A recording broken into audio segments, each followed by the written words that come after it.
Alors, nous étions où? On s'est coupé à quel niveau? À ce niveau? C'était bien ça? Depuis le début. Ah, depuis le Depuis le début. début. Oh là, je suis désolé, je suis désolé. Alors, de façon rapide, je disais que la présentation, elle est structurée en trois parties principales. La première partie, on parlera rapidement de la veille stratégique sur le plan opérationnel. Et en deuxième partie, on va essayer de comprendre les applications de la veille stratégique au niveau des organisations en s'intéressant essentiellement au secteur de la banque dans un contexte de crise sanitaire qu'est le Covid. Et on aura effectivement en dernière partie les échanges, bien évidemment sur la veille stratégique et surtout sur le contenu de ce rapport de veille concernant le secteur bancaire. Alors, pour gagner un peu rapidement du temps, je disais que donc je disais que la veille stratégique, c'est un programme systématique et éthique donc, dont le but est de recueillir et d'analyser des informations sur le marché de vos entreprises, le paysage concurrentiel et tendances commerciales générales. Bien évidemment, sur le plan académique, il y en aura tellement de définitions sur la veille stratégique, mais ce qui nous intéresse dans cette présentation, c'est surtout euh, le programme systématique et éthique. C'est les deux aspects qui sont les plus importants dans cette présentation. Alors, le but, effectivement, c'est de recueillir, d'analyser les informations sur les marchés de votre organisation, pas simplement une entreprise commerciale, le paysage concurrentiel, les tendances commerciales générales. Et l'objectif, en fait, en fin de journée, qu'est-ce qu'on attend d'un programme de veille stratégique? C'est d'aider l'organisation ou l'entreprise à augmenter les revenus, les gains, les parts de marché, et surtout à faciliter les décisions de façon globale, pas simplement les décisions commerciales. Sur un autre plan, sur le plan managériel de façon globale dans nos organisations, on peut également comprendre que la veille stratégique permet de lutter contre les angles morts de la perception de l'environnement. Parce que la plupart, vous êtes des professionnels, vous êtes sans ignorer que quelle que soit l'intelligence humaine, quel que soit le dispositif de management mis en interne, il y a toujours des angles morts qui échappent complètement au manager. Donc, le rôle de la veille stratégique, c'est de temps à autre de permettre d'avoir la perception sur les angles morts et surtout d'identifier les points qui peuvent être considérés comme des signaux faibles. La veille stratégique s'appuie essentiellement sur une ressource qui est une ressource informationnelle qui s'appuie sur les sources, qui s'appuie essentiellement sur l'information des ressources humaines. Bien évidemment, on peut parler de la technologie dans une certaine mesure, et c'est que la veille stratégique n'est pas, parce que plusieurs questions reviennent de temps à autre sur la notion de la veille stratégique. Est-ce que ce n'est pas de l'espionnage d'entreprise? Non. Est-ce que ce n'est pas une obtention illégale ou contraire à l'éthique d'information confidentielle? Non. C'est la raison pour laquelle j'ai insisté sur le programme systématique et éthique. C'était ces deux éléments qui définissent ce que c'est que la veille stratégique. Au fur et à mesure, comme nous allons évoluer dans la présentation, on va essayer de lever effectivement ces éléments qui permettent de temps à autre à assimiler la veille stratégique à un programme d'espionnage. Alors, pourquoi est-ce que la veille stratégique pourquoi est-ce qu'il est indispensable d'avoir un programme de veille stratégique? Premièrement, de façon, si vous voulez, de façon simple, soit vous faites, soit vous ne le faites pas, votre compétiteur l'utilise déjà contre vous. Donc, il est important pour chacun d'avoir un programme en interne de la veille stratégique, dans la mesure où ce n'est pas une décision de faire ou de ne pas faire. Dès qu'on considère l'environnement qui est le nôtre du capitalisme, on considère forcément qu'on a des compétiteurs, ou du moins on a des parties prenantes qui marquent notre environnement et et nous faisons partie de leur écosystème, mais ils s'intéressent effectivement à notre activité. Et soit nous le faisons, soit ils vont le faire contre nous. Donc, il est indispensable d'avoir un programme de veille stratégique en interne. Deuxièmement, la veille stratégie permet d'identifier, c'est vrai, les points faibles de la concurrence. Bien évidemment, pas simplement de la concurrence, mais du marché, de l'environnement de façon globale. Parce que vous allez bien vous demander, est-ce que les entreprises, est-ce que les organisations non commerciales ont besoin de la veille stratégique? On verra tout à l'heure que oui, effectivement, tout le monde a besoin de la veille stratégique, surtout dans un monde aujourd'hui qui est marqué par, je ne dirais pas par des phénomènes, notamment phénomène de la digitalisation, et je ne parlerai pas simplement de la globalisation.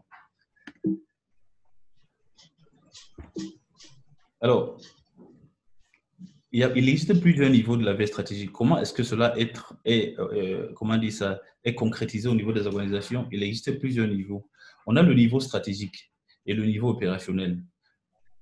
Pour faire simple, il y a une veille stratégique qui s'intéresse essentiellement, qui alimente essentiellement le niveau stratégique. On prendra le bord des directeurs, le comité exécutif et de la direction de façon globale. Et on a également un deuxième niveau qui est au niveau opérationnel, qui alimente bien évidemment tous les directeurs opérationnels, les directeurs de vente, le directeur de la production. Tout ce monde a besoin de la veille stratégique. La différence entre les deux, c'est que le besoin d'information diffère d'un niveau à un autre et effectivement, la structuration également de l'information diffère d'un niveau à un autre. On verra un peu plus tout à l'heure comment cela est rendu possible. Alors, maintenant, ayant vu ces niveaux de veille stratégique qui existent dans une organisation, bien évidemment, le niveau stratégique et le niveau opérationnel, on peut se permettre de comprendre, pour faire un peu concret, quels sont les types de veille qu'on peut rencontrer dans une organisation. Bien évidemment, la veille stratégique qui est une typologie, je dirais, latine, qui est différente de la typologie anglo-saxonne, qui parle simplement de la competitive business intelligence, qui est plus orientée vers les entreprises commerciales. La veille stratégique ici englobe plusieurs sous-veilles, notamment la veille média, la veille concurrentielle, la veille commerciale, fournisseur, juridique, technologique. Il y a tout un panel, veille technologique, il y a tout un panel de veille qu'on essaie de développer au niveau des entreprises. Mais alors maintenant, mais le plus important à notre niveau, c'est de comprendre effectivement quel est le niveau de l'organisation que la veille c'est. Est-ce le niveau stratégique? Est-ce le niveau opérationnel? C'est peut-être la question qui taraude l'esprit de plusieurs personnes.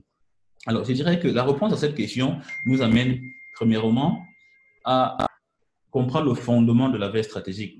La veille stratégique commence premièrement par la définition d'un univers de l'organisation. Et cette définition est suivie bien évidemment par la collecte de l'information qui, indépendamment de la méthodologie, emprunte à toutes les sciences sociales. Quel que soit le moyen de collecte des informations, tout cela amène effectivement à consolider une veille stratégique. Donc, le fondement de la veille stratégique part d'une question principale dans une organisation. J'ai eu beaucoup de questions des gens qui se disent, alors, quand est-ce qu'on commence à faire une veille stratégique dans une organisation? Moi, je dirais que on le fait de façon permanente, mais simplement, la veille stratégique répond aux questions conjoncturelles. Et un programme de veille stratégique, on a un programme permanent qui essaie de surveiller, si vous voulez, les facteurs clés de succès de l'organisation. Mais au-delà de ça, il y a des questions spécifiques qui sont définies en droite ligne avec les objectifs de l'organisation sur la période définie. Et ces questions stratégiques, bien évidemment, relèvent effectivement des défis, bien des challenges du management.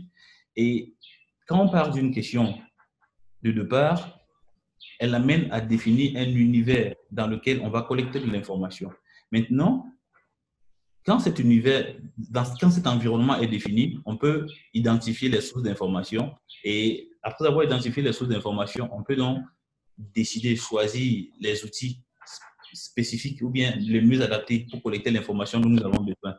Alors, on verra que l'information a plusieurs natures. On a effectivement, les ressources peuvent être internes, les ressources peuvent être externes. Alors, on va commencer effectivement, on va simplement s'intéresser à un mapping qui englobe tous les deux types d'informations. On va remarquer que dans les conférences, si vous voulez, chez les praticiens, même dans les recherches, dans le cyberespace, si vous voulez, dans les médias, au niveau des expériences, au niveau des individus, on a effectivement des ressources informationnelles qui permettent d'alimenter un système de paix stratégique.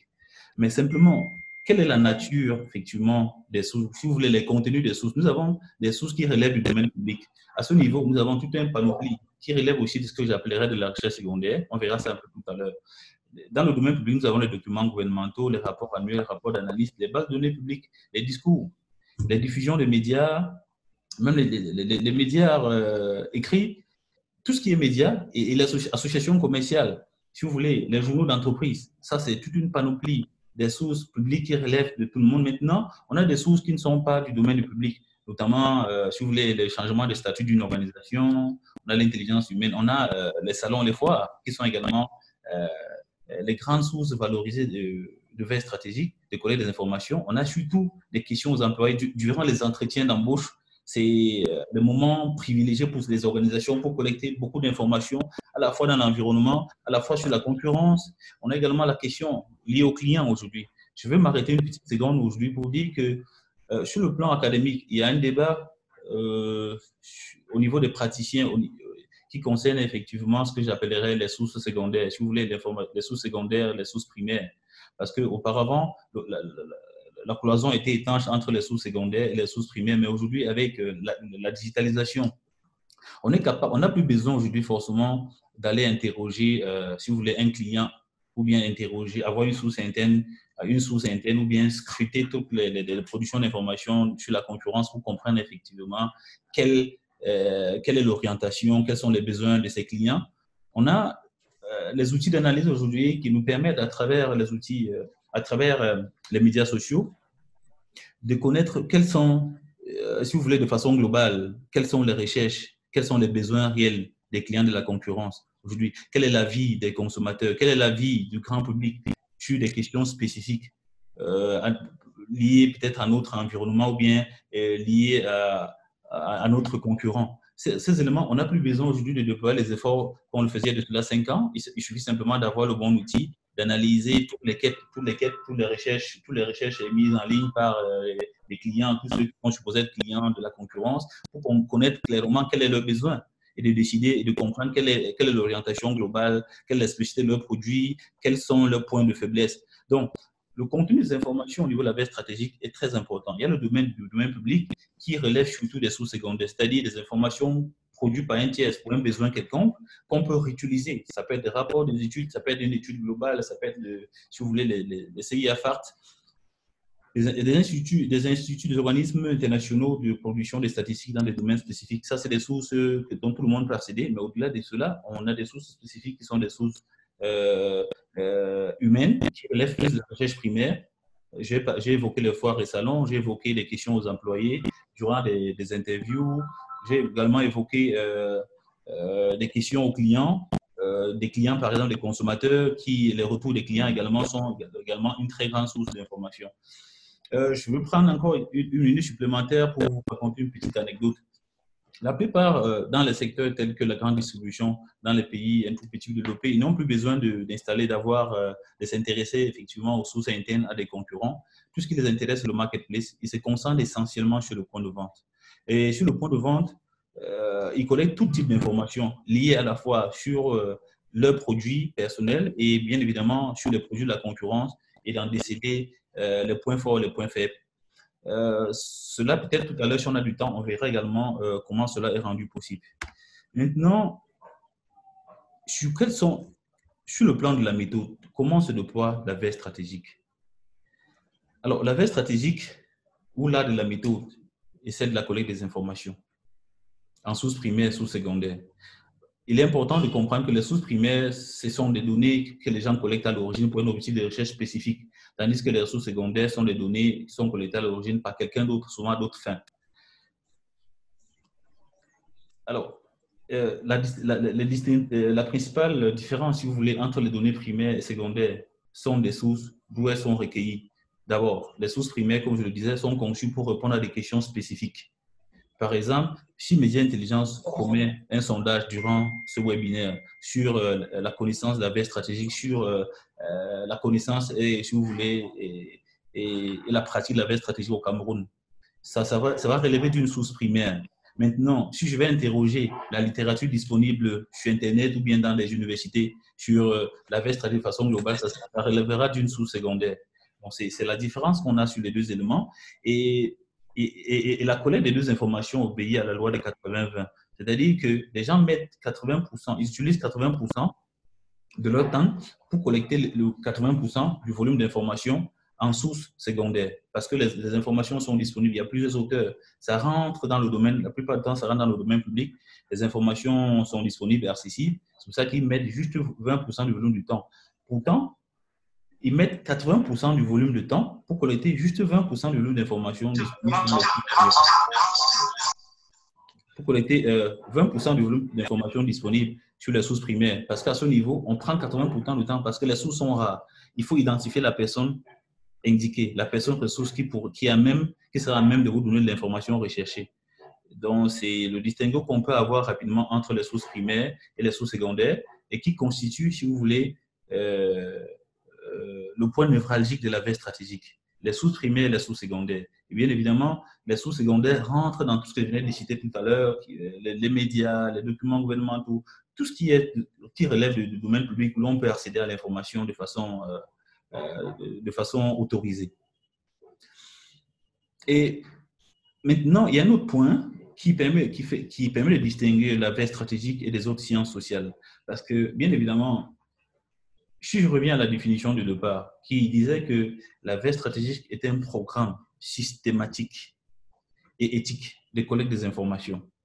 Systématique voudrait signifier que ce n'est pas quand on a besoin d'une information spécifique qu'on va essayer de déployer un programme d'analyse. Non, la collecte doit être permanente. Je parle souvent d'un puzzle. On collecte les pièces au fur et à mesure de l'évolution des activités d'une organisation. Parce que chaque organisation, dans un environnement, produit, dans son interaction, permet de produire de l'information. Et cette information doit être collectée au fur et à mesure. Si bien que le jour dont un besoin est posé sur un aspect spécifique, on interroge simplement sa base de données, on range les éléments qui permettent de comprendre, de lire, d'entrevoir sur la suite. Voilà exactement les éléments qui permettent d'avoir une compréhension d'une situation non comprise, qui permet effectivement de déceler un angle mort sur une problématique. Alors maintenant, entre les informations et ce que j'appellerais l'intelligence, la substance qui permet de décider, la substance qui permet de voir, de comprendre, d'avoir une compréhension profonde d'une situation, il y a ce qu'on appelle l'analyse. Et c'est effectivement, je vais dire, le point névralgique également entre la collecte des informations et l'analyse qui permet de produire de la ressource, de la valeur ajoutée. Les principes d'analyse. L'analyse, premièrement, combine science et informatique, compétences et techniques, jugement, expérience, perspicacité et intuition. Je parle bien de l'expérience. C'est pour ça qu'on refait souvent aux expertises quand on a besoin d'avoir une vision plus complète dans les domaines spécifiques. Donc, les principes d'analyse se reposent sur les ressources. Les ressources sont nécessaires. Il faut beaucoup de temps, il faut les efforts, il faut l'expertise, il faut le financement, il faut la capacité, il faut la technologie. Il faut effectivement avoir les données, il faut avoir les connaissances. On a également la complexité inhérente à l'analyse. L'analyse est non linéaire. Elle implique des commentaires, des itérations, des retards, de l'incertitude. On a bien évidemment la modélisation continue des techniques. Donc, bien évidemment, il y a plusieurs techniques qui sont dans la modélisation. Il y a également une perspective de gestion. La mise en œuvre est incertaine. Alors, si vous voulez, pour rendre ça un peu plus concret en termes d'analyse, je prendrai l'exemple d'une compagnie qui lance un nouveau produit qui se base effectivement sur des études, sur des sources secondaires, c'est-à-dire des études qui sont réalisées par des cabinets d'études syndiqués par d'autres cabinets et peut-être aussi sur les études en interne réalisées sur le lancement d'un produit. Les études certifient effectivement le besoin, une demande de la part des consommateurs d'un produit. Mais malheureusement, le produit, il va être lancé et au bout de 3 mois, le produit, il ne marche pas. Au bout d'une certaine période que nous pouvons considérer 3 mois, le produit ne marche pas. Et en interne, on se pose bien la question, quelle peut être l'origine de cette mauvaise performance de ce produit? Alors, tous les analystes, du moins toutes les ressources, on va interroger peut-être la cellule de veille stratégique, ou du moins, je considère comme étant le pouvoir de l'information. Qu'est-ce qu'ils peuvent faire? Premièrement, ils vont regrouper, collecter toutes les informations qui convergent, qui divergent, ou du moins qui convergent, qui divergent, ou bien qui sont neutres, qui vont dans le sens de pouvoir justifier une théorie ou pas. Parce qu'on va toucher les hypothèses. La première hypothèse peut être celle d'une mauvaise communication. Alors, mais seulement, on va peut-être interroger le brand tracking, ou du moins, si vous voulez, un post-test qui va confirmer effectivement que la notoriété du produit elle est connue de la part de la cible. Maintenant, pourquoi est-ce que ce produit ne marche pas? Si la publicité, si la communication était efficace et maintenant la performance commerciale basse, maintenant on va interroger la distribution. Est-ce que le produit est effectivement disponible dans le marketplace? Ça également, si le produit est disponible, alors on procède. Il s'agit maintenant de faire une analyse en s'inspirant de plusieurs sources d'informations différentes qui peuvent être, si vous voulez, les sous-systèmes de veille dans une organisation. à la communication, on aura peut-être la pige, on aura les études bien après la pige qui permet effectivement de confirmer que les annonceurs, en fait, les consultants ont exécuté convenablement selon les accords commerciaux entre l'annonceur et le diffuseur. De l'autre côté, on a la distribution qui confirme effectivement la présence des produits sur le marketplace. Maintenant, la question, pourquoi est-ce que le client qui pourtant a besoin de ce produit ne l'a pas consommé? Il s'avère parfois que le facteur qu'on n'a pas vu venir, c'est simplement que pendant que vous étiez en train de communiquer à votre niveau, le concurrent également a communiqué sur les mêmes produits, sur la même période, peut-être a même fait une baisse de prix ou bien lancé un nouveau produit pendant que vous étiez en train de communiquer. Et finalement, son produit a été plus compétitif que les autres. Si vous aviez un système de veille assez efficace qui remonte l'information de façon permanente sur le terrain, cela vous permettrait de comprendre, d'éviter des nuits blanches au responsable de la communication qu'on estime qu'il n'a pas bien travaillé, qu'il justifie son travail, au responsable de la distribution. On comprend effectivement que c'est l'environnement concurrentiel qui n'a pas été le plus propice au succès de ce produit. Et tous ces éléments relèvent de l'analyse. En fait. C'est pour ça qu'on parle de l'expérience. On parle également effectivement de, si vous voulez, de la modélisation. Avoir cette capacité de pouvoir interagir avec plusieurs types de données de nature différente et pour arriver à une intelligence, à une information qui permet d'avoir la compréhension entière de la situation de l'organisation. Alors, pour cette première présentation sur la veille stratégique, qui était une présentation sommaire qui avait pour principal objectif de montrer quel est le rôle de la veille stratégique dans une organisation, nous sommes arrivés à la fin de la présentation et on va rapidement aller sur un cas pratique qui est celui effectivement de la crise sanitaire que traverse le Cameroun. Alors, Média Intelligence a bien voulu s'intéresser au secteur bancaire. OK. S'intéresser au secteur bancaire pour plusieurs raisons que j'ai évoquées en début de notre communication.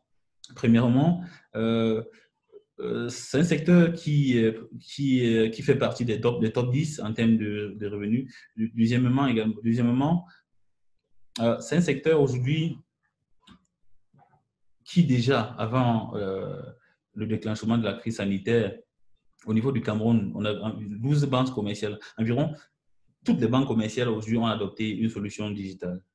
Maintenant, l'arrivée du Covid, comment est-ce que l'arrivée du Covid a, si vous voulez, je ne veux pas parler du catalyseur, mais comment est-ce que la crise sanitaire a permis, a mis les banques en marche forcée à l'opérationnalisation de leurs solutions digitales. Ça, c'est une première des choses. Et le deuxième point de notre échange va surtout consister au support mené par les différentes organisations bancaires à de l'État du Cameroun, à l'endroit de l'État du Cameroun dans le cadre de la lutte contre ce Covid. Bien évidemment, ce n'est pas les seuls secteurs, la plupart des secteurs ont été mobilisés, mais on va s'intéresser effectivement au secteur bancaire. De quelle façon ce secteur a magnifié son soutien au gouvernement. Et deuxièmement, on va essayer de comprendre sur le plan interne comment est-ce que les banques s'y ont pris, parce que c'est une activité de contact qui malgré la digitalisation annoncée depuis les années au niveau africain, la banque de détail, le contact restait encore le moyen le plus privilégié. D'ailleurs, on se demande effectivement sur le digital au niveau de la banque, si la banque à distance connaîtrait véritablement des jours meilleurs dans notre environnement.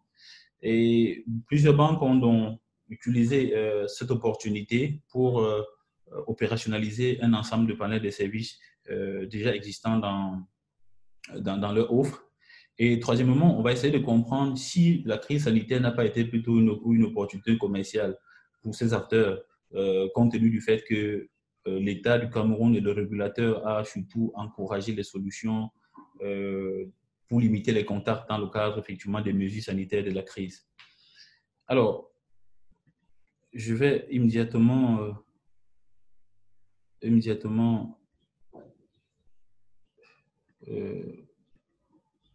juste une petite seconde. Juste une petite seconde. OK, voilà. Il fallait d'abord arrêter la première présentation. Il fallait arrêter la première.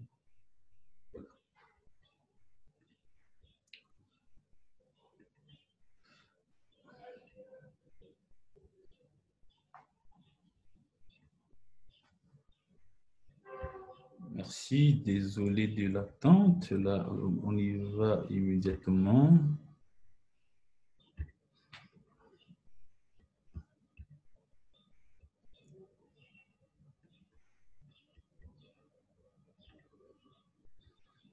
Donc, la deuxième présentation, le deuxième élément de notre échange ce matin, c'est effectivement un rapport de veille stratégique, disons-le simplement, sur les différentes mesures prises par le secteur bancaire dans la lutte contre la pandémie.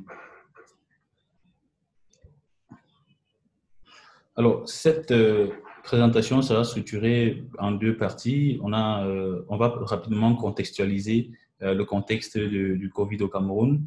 Et la deuxième partie, on va essayer de rentrer de façon spécifique sur les éléments qui ont magnifié les actions des banques dans la lutte contre le Covid. Il s'agit effectivement de comprendre quelles sont les mesures d'accompagnement de l'État dont les banques ont mis en œuvre, quelles sont les mesures prises par les banques pour protéger à la fois leurs consommateurs et leur staff durant cette crise sanitaire. Bien évidemment, ce que nous devons dire ici, c'est que ces données sont essentiellement basées sur des mesures visibles sur le plan externe, parce qu'il y a plusieurs mesures qui sont prises sur le plan interne et qui malheureusement ne rentrent pas dans le cadre de cet échange, de cette étude, dans la mesure où certaines mesures relèvent même de la santé publique et qui ne serait pas toujours important de les mettre en avant, mais du moins, on s'intéresse essentiellement aux mesures visibles par le consommateur, du moins, c'est pas le consommateur, par le grand public.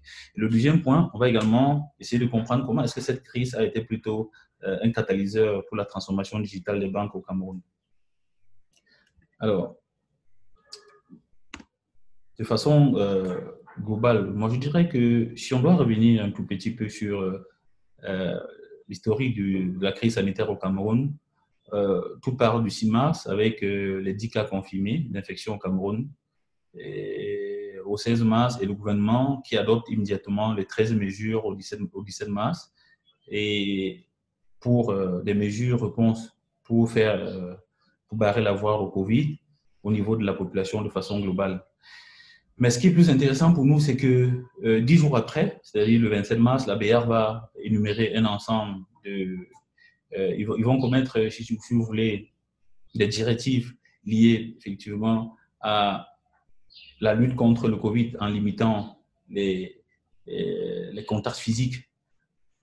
Ces mesures, effectivement, permettront à plusieurs banques, bien après, de réajuster leurs tarifs et leurs produits et services conformément aux directives de la BIAC. Alors, le rôle de ce rapport, en réalité, c'est de vous présenter comment est-ce que les banques ont accompagné l'État du Cameroun dans la lutte contre la pandémie. Et le deuxième point, effectivement, c'est de montrer comment est-ce que les banques s'y ont pris pour pouvoir protéger premièrement leur staff et en deuxième cas leurs consommateurs. Et enfin, est-ce que cette crise sanitaire n'a pas plutôt été un catalyseur pour la digitalisation attendue dans le secteur bancaire au Cameroun? Alors, pour ce faire, la méthodologie, comment est-ce que nous avons procédé pour collecter les données? La première phase, effectivement, c'est essentiellement le média monitoring, qui relève de ce que je disais tout à l'heure de la recherche secondaire. Donc, on s'intéresse aux sources médias. Quand on parle de sources médias, ça intègre le web, ça intègre les médias traditionnels, les nouveaux médias, ça intègre les nouveaux médias. Alors, maintenant, on a également ajouté à cette phase secondaire une phase primaire, enfin une seconde phase qui est la recherche primaire, qui a consisté à des enquêtes, des visites mystères sur des points de vente pour, si vous voulez, toucher au doigt et collecter les informations sur les mesures prises. Donc, on s'est transformé en client, on s'est rendu dans plusieurs agences pour effectivement voir qu'est-ce qui se passe, quelles sont les mesures qui sont prises en réalité, parce qu'il y a toujours un gap entre ce qui est énoncé sur le plan de la communication, sur le plan des supports officiels des compagnies et ce qui se fait effectivement sur place. Cela nous a donné, qu'est-ce que nous avons pu récolter comme information? Alors, de façon globale, on dirait que toutes les banques de détail ont répondu favorablement, ont mené des actions dans le cadre de la lutte contre la crise. Cela va de soi. Mais simplement, la différence se trouve au niveau du timing en réalité. Alors, dès le 6 mars, la confirmation des cas est lancée au Cameroun. Et dès le 17 mars, donc 10 jours après, le gouvernement va réagir. Et 10 jours après, UBA va faire un chèque de 150 millions à l'État. Ça, c'est dans le cadre effectivement de l'assistance directe. Parce que moi, je dis, nous allons segmenter l'accompagnement sur 3 niveaux. Il y a l'assistance directe, il y a les mesures prises pour le staff et pour les clients. Et enfin, on va analyser toutes les stratégies commerciales liées au Covid en réalité. Donc, alors, maintenant, le premier point, effectivement, c'est celui des mesures d'accompagnement que les banques ont déployées pour accompagner l'État. Donc, on a un intervalle. Vous voyez un peu la magie de la veille stratégique, c'est qu'on se rend compte que 10 jours après, dans l'intervalle de 10 jours, maximum 11 jours, on a les différentes des actions qui sont prises. Déclaration le 6 mars, le 17 mars, UBA directement 10 jours après, donc 20 jours après la déclaration des confirmations des cas positifs au Cameroun, va faire un chèque de 150 millions à l'État du Cameroun. Maintenant, on peut aller plus loin. On peut se dire, alors, est-ce une stratégie globale du groupe ou bien une stratégie inhérente à la conjoncture du Cameroun? On ne saura le dire. Pour le faire, effectivement, c'est une question qui demande de pouvoir collecter les informations supplémentaires, notamment sur les actions menées dans les différents pays, la nature des actions. Ça nous permettra de répondre à cette question. Mais là, ce n'est pas la question. C'est juste un exemple d'élément qu'on peut avoir. Et on a également, et comment, on a également Société Générale, on a Banque Atlantique qui ont apporté un soutien direct à l'État pendant cette pandémie. Peut-être avant d'y arriver, on va réaliser que le secteur de la banque sera probablement le secteur qui a le plus soutenu l'État en termes de soutien direct. Plusieurs secteurs sont revenus par des actions spécifiques à la population ou bien par les dons de matériel, mais le secteur bancaire est le secteur qui a apporté des apports plus directs à l'État et qui continue d'ailleurs. Aujourd'hui, il y a une institution microfinance également, avant-hier, qui également réclame avoir remis 25 millions de soutien direct à l'État. Au moment où nous avions arrêté la collecte des informations, donc la période de collecte des données ne cadre pas avec cette information. Alors, de façon globale,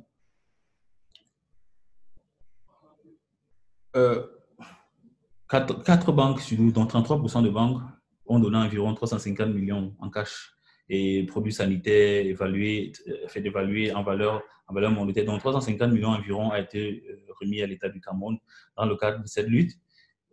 Et cela est fait par les principaux banques que je viens de citer tout à l'heure, UBA, Société Générale, Banque Atlantique et Ecobank. Alors, le détail, vous les avez, ce n'est pas le plus important. Mais en deuxième point, quelles sont les mesures qui ont été prises par les banques pour protéger à la fois le consommateur et le staff?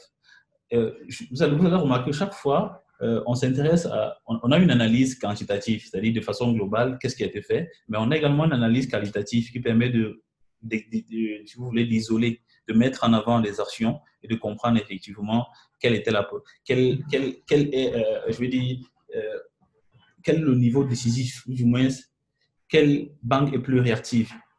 Alors, déjà le 6 mars, comme je disais, on a confirmation. Le 17 mars, le gouvernement adopte un ensemble de mesures. Et immédiatement le lendemain, c'est-à-dire, si vous voulez, 12 jours après le déclenchement de la crise, Société Générale va immédiatement lancer un ensemble de mesures, notamment les mesures hygiéniques, le contrôle de température à l'entrée, et recommande rapidement l'utilisation des services à distance. Et il y a également des mesures liées à l'organisation du staff en interne pour limiter la propagation de mesures. Société Générale a été aux avant-gardes, effectivement, de la mise en œuvre des mesures. Donc, il a suffi simplement que le gouvernement officialise une stratégie nationale, que Société Générale se mette en ordre de bataille. Bien évidemment, ils seront suivis par SCB Cameroun, UBA. Tout se passait environ sur une semaine. Tout le monde, du 8 mars, environ 25 mars, tous les acteurs, les 12 banques du détail ont forcément pris des mesures à la fois internes pour protéger leurs clients et leur personnel. Le détail peut être vu, chacun y aller en fonction de son organisation, en fonction de son organisation interne. Mais ce qui va plus nous intéresser ici, c'est que tout le monde était obligé de recommander effectivement la banque online, la banque à distance. Des banques ont même rajouté des plafonds pour l'usage des ATM aussi. On a également ajouté des plafonds sur les cartes. On a rendu gratuit un ensemble de services. Le détail, on peut l'avoir. On peut l'avoir plus tard sur Demain. Simplement, on peut partager le détail avec vous. On va réaliser effectivement que plus de 50% des banques ont donné des instruments gratuits. Bien évidemment, on peut se demander si c'est la directive, le suivi de la directive de la BR ou bien c'est une initiative commerciale interne, c'est une initiative prise en interne. Bon, ça, c'est la question qu'on peut se poser, qu'on a le droit de se poser. Et 100% des banques, effectivement, ont essayé de déployer des communications en interne pour sensibiliser les utilisateurs, notamment sur tous leurs canaux de communication, sur les mesures hygiéniques et aussi sur les mesures de distanciation sociale. Tous les banques, bien évidemment, ont réactivé tous les services en ligne, téléphoniques, bien évidemment aussi, bien évidemment. Et comme je disais tout à l'heure, une banque s'est vue complètement à fermer plusieurs agences et à réajouter les plafonds au niveau des cartes qui sont passés de 250 000 à 500 000 francs. Ça aussi, c'est dans le cadre des mesures pour limiter le monde en agence. Et en deuxième point, toujours sur des mesures effectivement prises par des banques, on va réaliser que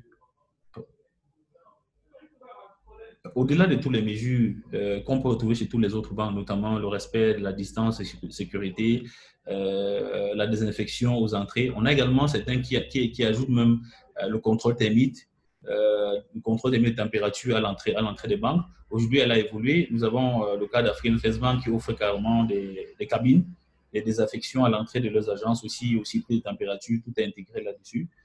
On a également l'introduction des sanitaires dans toutes les ATM qui est faite essentiellement par 3 banques, notamment Société Générale, UBA, SBK, Atijarifa. Mais il faut aussi comprendre qu'aujourd'hui, dans la stratégie de déploiement des TM n'est plus simplement dans les agences. Il y a beaucoup de partenariats là-dessus. Donc, ce n'est pas une tâche facile pour les banques, c'est des ressources supplémentaires, c'est un engagement très sérieux du top management de pouvoir couvrir tous les ATM, de s'assurer effectivement que les ATM aient effectivement toutes ces mesures, que tous les ATM aient effectivement, comment on appelle ça, les hand sanitizers dans les points. Donc, bien évidemment, la plupart ont revu les heures d'ouverture des banques aussi, et aussi, bien évidemment, la réorganisation du personnel. Alors, ce qu'on doit quand même retenir ici, c'est que même le Covid aujourd'hui risque d'avoir une influence de façon significative sur l'organisation du service client de toutes les banques aujourd'hui, dans la mesure où des banques ont expérimenté un certain système d'organisation du personnel, de gestion du personnel et aussi de la gestion clientèle qui semble porter des fruits pour certaines personnes. Donc, nous sommes convaincus qu'après le Covid, compte tenu de la recherche la baisse des coûts, on va assister à une digitalisation sans précédent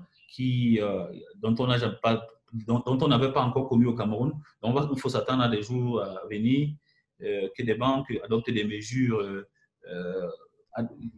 essaie d'officialiser, du moins essaie de s'aligner sur les mesures prises pendant le Covid. Donc, alors, dans cette suite effectivement des mesures prises par les banques, on va remarquer que 2 banques sur 12 ont installé des contrôles de température à l'entrée et plusieurs banques ont fermé plusieurs de leurs points de vente relativement à cette pandémie pour imaginer quel peut être l'impact sur les résultats de l'entreprise aussi. Donc, alors, est-ce que le Covid, on aborde donc le dernier point, est-ce que le Covid a été plutôt une opportunité commerciale pour les banques ou du moins il a été un levier pour pouvoir activer tous les services digitaux? C'est ce que nous allons essayer de comprendre dans la prochaine partie. On va commencer par analyser les différentes communications de ces banques-là. On va réaliser que les banques, par rapport au type de communication, on va remarquer que le COVID-19 a été présent sur l'échantillon des 6 banques, sur qui nous avons analysé les types de communication, en fait, moins les communications pendant la période. Donc, chez UBA, le sujet concernant le COVID occupait 16% de l'ensemble des communications faites par l'entreprise. Société Générale, 22%. Atis Arifa, 32%. Et la BISEC, 37%. Et Afriland, 12%. Et on a également des sujets liés aux offres qui ont occupé 53% chez EcoBank. Afriland, 26% aussi. 26% chez UBA, Société Générale, 18%. Cela va sans dire que autant on s'inquiétait effectivement sur la santé des consommateurs, de ses clients, autant on utilisait effectivement ces mesures pour pouvoir pousser certains produits et les offres disponibles. Et sur un timeline, comment est-ce qu'on peut comprendre ces solutions qui ont été lancées? On verra que le 23 mars, Afriland First Bank a été la première banque à pouvoir lancer un produit digital lié effectivement au contexte du Covid. Et le 5 avril, EcoBank, UBA le 5 avril plus tard, Atis Arifa Bank, CBC. Alors, il ne s'agit pas des solutions nouvelles, mais il s'agit des solutions existantes, déjà dans, si vous voulez, le portefeuille des produits de la banque au digital. Mais le Covid a été une opportunité pour ces opérateurs de pouvoir réactiver et de mettre en avant ces produits. Premièrement, pour le respect des mesures de distanciation et deuxièmement aussi pour accélérer la digitalisation, qui est forcément synonyme de gain de coûts pour ces produits. Cela se sont manifestés également par la souscription gratuite de plusieurs produits. Et on a environ 50% des banques qui ont offert des souscriptions gratuites des produits digitaux. Voilà. Et il y a carrément 2 banques ici qui ont carrément réduit les prix d'un ensemble de produits et services pendant cette période. Voilà. Comme je le disais au début, on doit se demander est-ce que c'est juste une opportunité ou bien c'est le respect simplement de la directive de la CEMAC, de la BR, autant pour moi. Que ce soit l'un ou l'autre, ce qui est sûr, c'est que il faut déjà avoir un produit et avoir une stratégie commerciale déjà mise en œuvre pour pouvoir décider de la baisse ou pas. Donc, que cela me tienne, on remarque véritablement une volonté affichée pour ces banques d'utiliser le Covid pour pouvoir pousser leurs produits digitaux. Alors, on a également remarqué le lancement de nouveaux produits durant cette période. Bien évidemment, le cas a été remarqué chez CBC, qui forcément a utilisé cette opportunité pour lancer son produit de la banque digitale, notamment Aisha, qui est un chatbot disponible en ligne, et enfin le Speedo, qui était un produit déjà existant, mais qui a été effectivement remis en scène pendant cet élément, mais qui est apparu justement comme un nouveau produit dans la mesure où la banque auparavant n'avait pas insisté sur ce produit. Et voilà. Donc, je ne sais pas combien de temps on a pris. Déjà, merci aux uns et aux autres d'avoir pris le temps d'écouter ce premier webinaire dans le style lié à la veille stratégique. Maintenant, je vais donner la possibilité à tout un chacun de pouvoir intervenir. Il suffira simplement de lever la main pour que je vous donne la parole.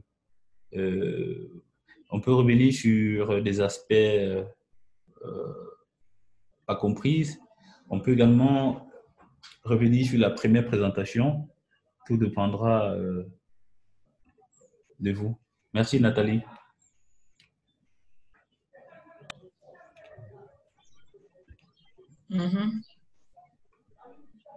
Oui, je dois peut-être préciser que je suis assisté de Nathalie qui s'occupe du département formation de médias intelligence. Donc voilà, elle est modératrice de cet échange. Donc, vous pourrez poser directement la question. Alors, il suffira simplement de lever la main et dès que la main est levée,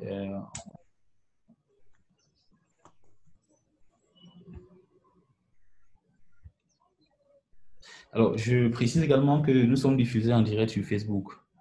Donc, nous avons également la possibilité de répondre aux questions sur Facebook.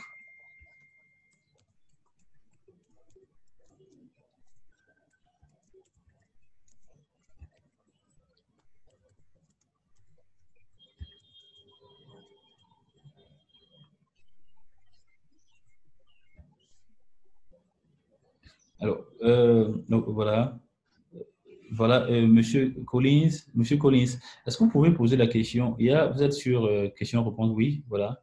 Je vous entends plus. Euh,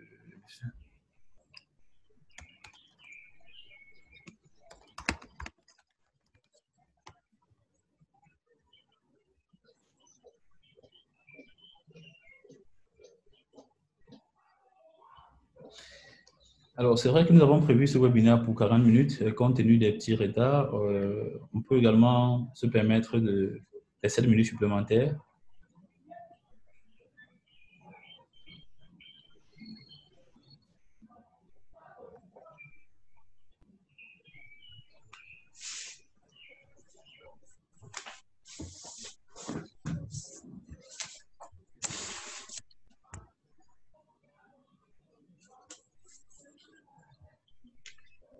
Merci, merci Gigi, merci.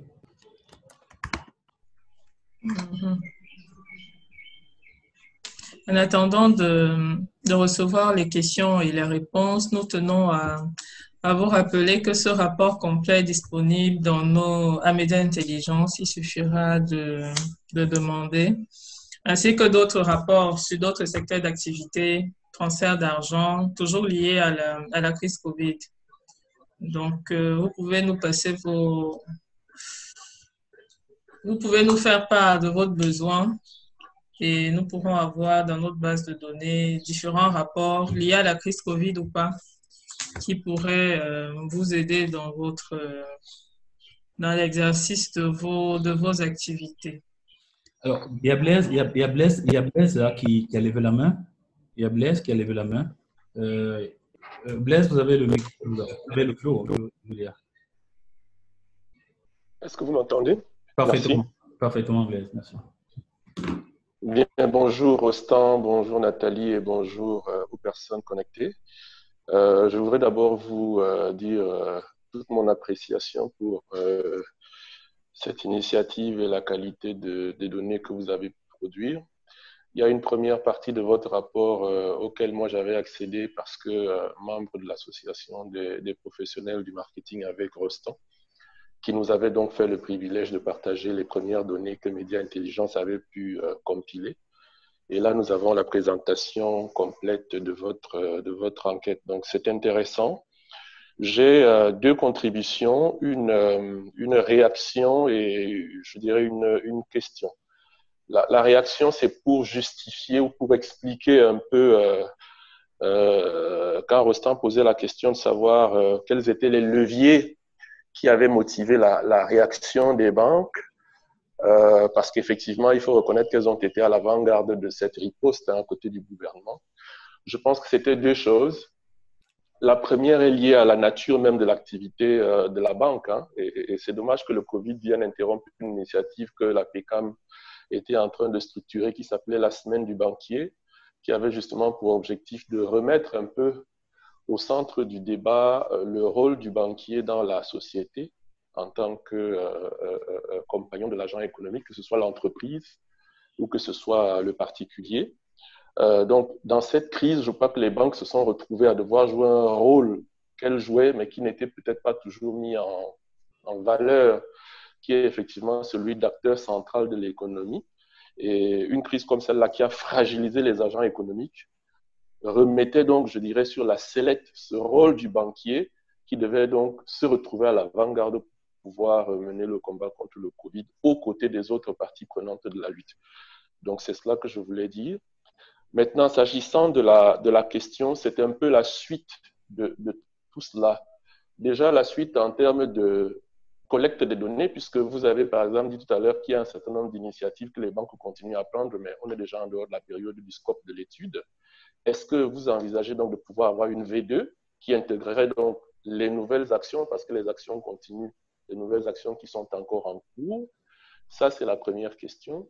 La deuxième question étant, si on envisage acteurs bancaires ou interprofessions de manière globale à travers la PCAM ou d'autres regroupements, de pouvoir éventuellement solliciter de manière un peu plus précise un accompagnement de médias intelligence, est-ce que vous l'avez envisagé pour pouvoir envisager déjà la sortie de crise? Voilà mes questions. Ok. Nathalie? Merci Blaise. Je me permets de passer devant Nathalie. Merci déjà pour cette brillante intervention et contribution à notre travail. Alors, juste pour être sûr que nous sommes alignés sur la première question, bien, oui, je commence par la deuxième observation. Oui, effectivement, nous envisageons ressortir, continuer parce que, comme je le disais au début, une veille, c'est une activité permanente. Dès qu'on brise la chaîne, on est perdu. C'est le fil d'Ariane qui permet d'arriver à la compréhension d'une question liée à un environnement. Donc, la V2 sera bien évidemment disponible. On continue la collecte. Et ça, ce n'est que la première partie. On va devoir continuer avec une autre partie. La deuxième question maintenant, est-ce qu'on envisage une sortie de crise, notamment en fait, un accompagnement qui peut être un peu plus global, qui peut être, si vous voulez, un accompagnement syndiqué qui peut s'appliquer à tous les autres acteurs du secteur, notamment à travers APCAM, qui est l'association des professionnels. Oui, cela, ça fait partie de nos objectifs parce qu'une l'approche individuelle aujourd'hui dans la recherche au Cameroun a montré ses limites. Et il est plus important aujourd'hui de pouvoir impliquer tous les acteurs et que l'on soit aligné sur les mêmes objectifs, enfin, soit aligné sur les objectifs et sur la même méthodologie pour produire des données qui peuvent s'imposer et qui peuvent aider tout le monde, qui peuvent être les véritables supports de décision à tout le monde. Voilà. Voilà ce que je veux dire. Nathalie, je ne sais pas si j'ai oublié un aspect de la question de Blaise, mais en attendant, je vais permettre à Alex de dire deux, trois choses aussi qui s'est manifesté depuis un certain temps. Mais Blaise, par contre, Blaise, tu peux toujours revenir là-dessus si j'ai oublié un aspect. Donc, le micro reste ouvert, notamment celui d'Alex aussi. Très bien. Bonjour à tous. J'espère que vous m'entendez. Parfaitement, parfaitement. Très bien. Je voudrais évidemment, à la suite de Blaise, vous féliciter pour ce travail. J'ai eu beaucoup de plaisir à vous écouter. J'ai appris beaucoup de choses. C'est incroyable ce que vous avez pu faire étant confiné. Vous avez déconfiné le savoir malgré cette situation.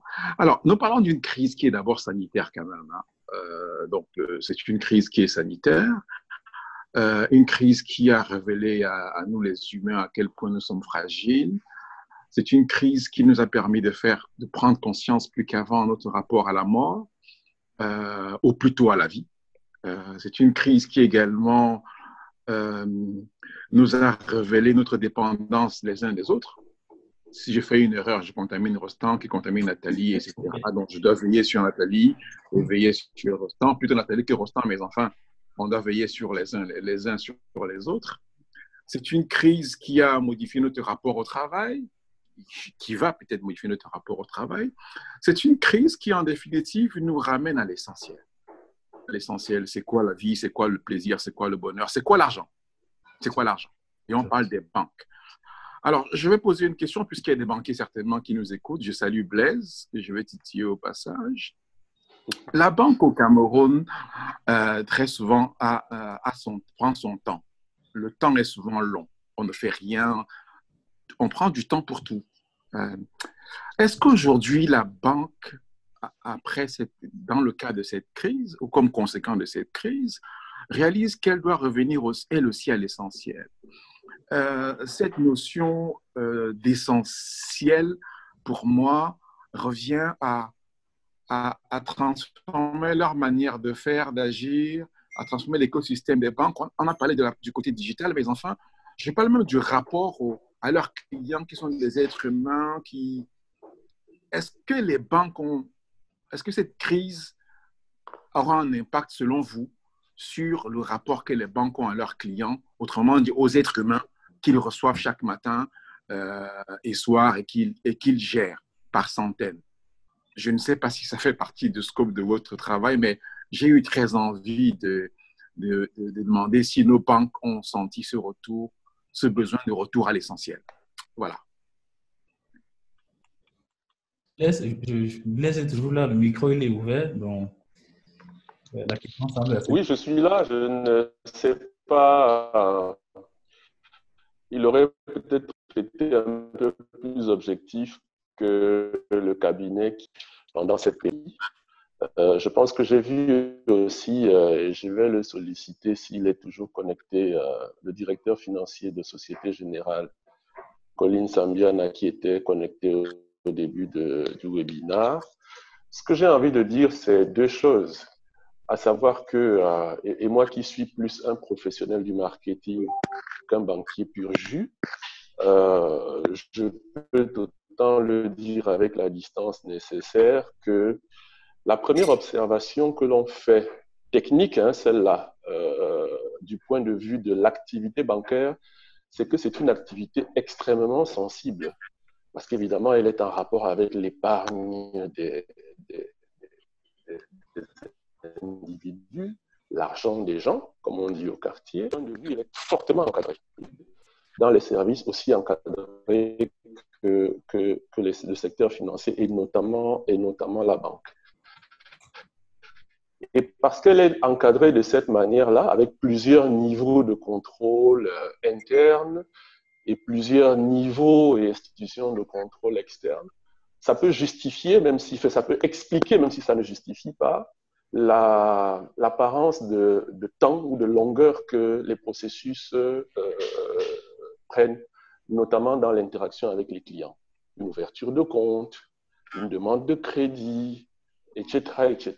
Une mise à disposition de carte bancaire, une application mobile, tout ce qui est lié à la production du service bancaire va donc, j'ai envie de dire, souffrir de cette hyper surveillance, malheureusement, que l'activité nécessaire, hein, que l'activité connaît. Donc ça, c'est l'explication d'un côté que je voudrais donner. De l'autre, maintenant, on reste des entreprises commerciales, hein, et de ce point de vue, c'est pour ça que je parlais du marketing tout à l'heure. Vous remarquerez que le marketing est j'ai envie de dire, une activité relativement nouvelle dans l'activité bancaire. À l'origine, la banque était une activité qu'on faisait assise. Aujourd'hui, c'est une activité debout, donc qui rentre plus ou moins aujourd'hui dans le cadre de tout ce qu'on fait pour les activités de la nature des services. Et donc, c'est un processus, je pense, qui va progressivement, tout en gardant les exigences de conformité et de contrôle, donner à la banque un peu plus de souplesse, un peu plus de réactivité ou de proactivité dans le suivi de la relation avec ses clients. Et cette crise du Covid, Rostand l'a dit, et je pense que Alex l'a davantage encore précisé, va être un tournant décisif dans cette nouvelle banque, je pense, que l'on va voir arriver sur le marché. Est-ce que Colline s'est connectée pour me compléter? Je vais vérifier dans tous les cas. En attendant, Colline, il y a M. Deso qui souhaite intervenir, qui voudrait ajouter quelque chose là-dessus. M. Deso, vous pouvez? En attendant, peut-être Alex, vous êtes ouvert, vous pouvez revenir à tout moment. M. Deso. Alors, je vois M. Deso qui… Juste alors, ça me permettra de compléter. Je ne voulais pas utiliser un grand mot. Alors, je vais poser la question très simplement à Blaise et aux autres aux autres experts qui sont là et à Rostand. Est-ce que, à votre observation, Rostand, la banque, évidemment, les banques sont obligées de revoir leur stratégie digitale et faire avancer plus rapidement leurs projets. Est-ce qu'on aura droit à une banque plus humaine après Covid-19, à votre avis? Je ne prendrai pas le risque de parler d'une banque humaine. Une banque digitale, oui, parce que la digitalisation, elle s'impose. Elle s'impose aujourd'hui, déjà comme un objectif, déjà sur le plan commercial, mais aussi dans le respect de l'ensemble des mesures de distanciation sociale. Cela s'impose depuis la BA. Maintenant, est-ce que la… Donc, bref, je ne prendrai pas le risque, en fait, de dire que je préfère laisser Blaise c'est vrai qu'il est un regard du marketisme, mais il est plus proche, en fait, de la réalité. Il peut mieux appréhender de l'intérieur que nous qui sommes… Voilà. Est-ce qu'ils en ressentent le besoin est-ce qu'ils en ressentent l'urgence aujourd'hui, le besoin? Le besoin, je pense qu'il n'est pas lié à la crise du Covid, Alex. Hein. Je pense que le besoin est lié à toute l'évolution que l'on connaît depuis quelques années de l'activité économique, où effectivement les processus de production des produits et des services et la relation commerciale avec le client, en même temps que elle a tendance à davantage capaciter l'entreprise sur, par exemple, la qualité de ce qu'elle propose au marché ou aux clients en termes de produits ou de services. Je pense que de notre côté, il y a un mouvement que l'on observe qui est celui d'essayer de plus en plus, effectivement, d'humaniser, entre guillemets. Mais je suis tout à fait d'accord avec Rostand que le but de l'entreprise, c'est pas d'être humaine. Hein. L'entreprise, c'est l'entreprise. Sa raison d'être, c'est de produire des biens et des services qui répondent au mieux aux besoins des clients, éventuellement qui les anticipent. Mais je dirais que vous observerez que dans toute la stratégie que les marques, notamment dans le domaine des services, ont aujourd'hui, il y a une vraie démarche de recherche d'humanité qui peut, par exemple, s'exprimer à travers les raisons d'être. Société Générale, par exemple, pour ne pas parler d'elle, a revu récemment sa raison d'être. Vous verrez qu'on a intégré le client dans une espèce de processus de coproduction des produits et des services. Donc, c'est quelque chose que le Covid va peut-être accélérer, mais je pense qu'il était antérieur au Covid et qui est plutôt une bonne chose parce qu'effectivement, je pense que c'est au-delà de la responsabilité sociétale, c'est important que l'on puisse intégrer le point de vue du client dans ce processus par lequel on arrive à élaborer des propositions de valeur qui répondent à ses besoins. La banque va être à l'avant-garde de cela parce que malheureusement, c'est une industrie qui a pris du retard sur l'inclusion. Aujourd'hui, quand vous prenez les taux de bancarisation sur nos marchés comme les marchés de l'Afrique centrale, notamment au Cameroun, on est à moins de 25% de taux de bancarisation. C'est pour ça que vous voyez des initiatives qui peuvent avoir été prises par les telcos, mais sur lesquelles les banques sont en train de s'inscrire aujourd'hui. On parlait de Speedo tout à l'heure, tout ce qui concerne les porte-monnaies électroniques, qui vont essayer d'apporter le complément à ce que la banque traditionnelle n'arrive pas à apporter en termes d'inclusion financière. Donc, il y a une vraie démarche qui va consister effectivement à, je redis encore, pas vraiment peut-être à humaniser la banque, mais je dirais à intégrer le client dans le processus d'élaboration et de justification de la raison d'être. Alors, merci Blaise. Alex, si tu veux, je vais essayer d'apporter 2-3 données qui peuvent nous permettre de mieux comprendre la réflexion de Blaise. Alors, en 2019, en réalité, on parle de 800 000 milliards de produits digitaux, si vous voulez, produits digitaux. Et la stratégie actuellement initiée par la BR parle d'une convergence entre les cartes mobiles et une convergence entre les cartes et ce que je pourrais appeler les télécommunications en réalité. Donc, tout ce qui est cartes, télécommunications, il y a une convergence.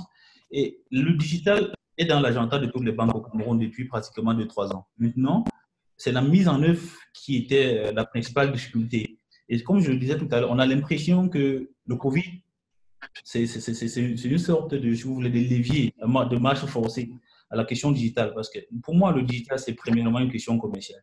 On parle de 800, sur 2019, 800 000 milliards de transactions. Vous voyez, ça attire tout le monde.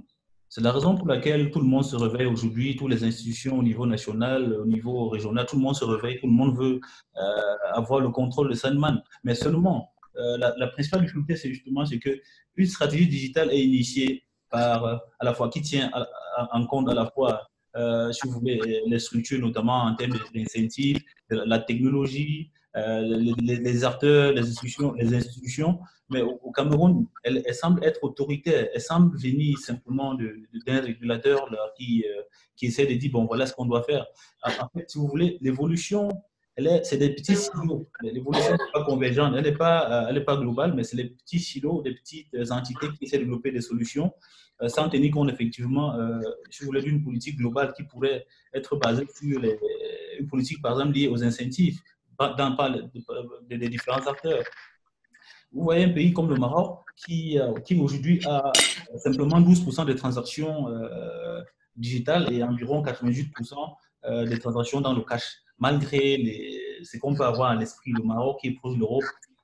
Mais simplement pourquoi? Parce que tant que les États ne définissent pas une stratégie de la finance digitale, en définissant effectivement, en identifiant les acteurs qui interviennent dans ce secteur d'activité, et aussi en définissant, si vous voulez, une politique comment on dit ça, de la rémunération des acteurs qui interviennent dans la chaîne, on n'aura pas une convergence globale des acteurs. Chacun va essayer de loper de façon unique, essayer de voir s'il est plus fort, il va se mettre avec quelqu'un d'autre, mais en imposant ses règles. Bon, je crois que moi, le Covid, oui, on impose le digital, on est obligé de mettre en avant ces produits, mais c'est d'abord une activité commerciale pour chaque banque. Elle n'est pas simplement une activité de cœur. Elle ne relève pas de la RSE simplement parce que c'est vrai, il y a la distanciation sociale, mais derrière la digitalisation, il faut faire du chiffre aussi. Moi, je parle de 800 000 milliards en 2019 de transactions, en fait, du moins le volume drainé par cette activité au niveau de la sous-région, et ça intéresse tout le monde. Tous les acteurs aujourd'hui s'intéressent à cette activité. Voilà ce que je pourrais ajouter de façon rapide là-dessus. OK.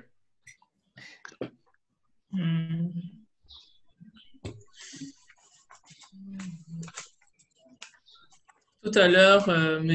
Blaise et toi cherchez M. Collins. J'aimerais m'excuser auprès de vous. Il s'est excusé parce qu'il avait une réunion, donc il est parti un peu plus tôt. Il ne pourra pas... Alors, peut-être une dernière contribution avant de se séparer. On est largement au-delà. Blaise, je dirais, Alex et Blaise, je pense que ce qui est offert aujourd'hui, les offres que nous avons sur le plan de la finance digitale aujourd'hui, c'est les offres qui viennent des banques. Et la question essentielle que chaque opérateur devrait se poser, c'est il faut que le client, le consommateur, ait le sentiment de gagner plus, d'avoir un plus en adoptant une stratégie digitale. La stratégie digitale ne doit pas être une obligation pour accéder à un service. Et c'est la démarche contraire qui est mise en avant. C'est-à-dire, si tu veux payer de l'eau, tu vas utiliser un service digital juste parce que tu es obligé d'utiliser. Mais la question devrait plutôt être, est-ce que le digital, est-ce que j'ai un gain en temps et si vous voulez, si j'ai une valeur ajoutée, est-ce que je gagne quelque chose en utilisant un service? Dès que les opérateurs vont adresser la question en intégrant, en se mettant du côté du consommateur, je crois qu'on ira un peu plus rapidement. On va devoir un peu aller plus rapidement parce que on essaie de faire un benchmark sur toutes les stratégies qui marchent le mieux, que ce soit en Afrique de l'Est, en Afrique de l'Ouest. Le coût d'entrée est toujours gratuit. Quand tu prends du cash pour rentrer dans une finance, surtout dans la monnaie électronique, elle est gratuite. On taxe surtout la sortie. Mais à notre niveau, les deux sont pratiquement taxés, peut-être pas de la même façon, mais cela est un petit frein.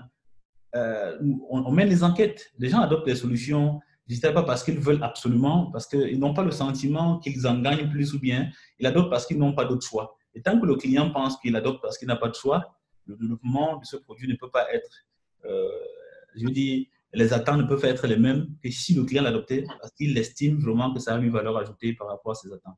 Merci on a pris beaucoup de temps. Merci à tout le monde, merci à tous les participants. Merci à Blaise, merci à Alex, merci à Nathalie. Et au prochain. Merci. Vivement. Merci à vous. Bonne journée. Merci pour tout. Bonne journée. Merci. Merci. Au revoir. Au revoir. Au revoir.